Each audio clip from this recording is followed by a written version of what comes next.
omukyalo ono n'omwana ono bamemba ba Katanga Ghetto Development League be bamu ku ba single mothers abali mu Islaamu ya Katanga be twasobola okuwiikinga tufunye akatono tugamba nti katuweeyo ebitabo bino omwana ono asobola okuddayo okusoma yali yatuula yali abadde alina emize bambi naye kulw'embeera nti tumukutteko tufubye okulaba nga baana bano tubabuulira ate basobola okuba nga nabo beeyongera okufuuka abakulembeze ab'enkya so ku Katanga Ghetto Development League ba single mothers nabo baba part of the program ate n'abaana nga bano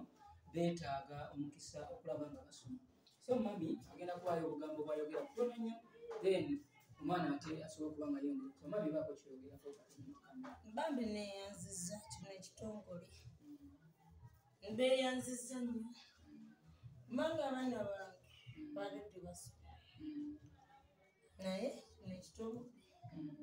kimpadde omukisa abaana bange ndyomwesoma. Amiina nnyo baako kyoyogera muto baako kyoyogera mu kamera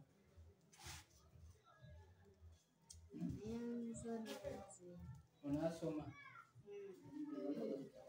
kiki ekyenjawulo kyoyogenda okukolawo ng'omwana omuto afunye omukisa okuddamu okusoma njagala kubeera musirikale era ojja kufuula banga okugoberera amateeka bulungi ag'essomero kale mukama ku omukisa oyongera okusoma lwa Katanga Ghetto Development. Amiina.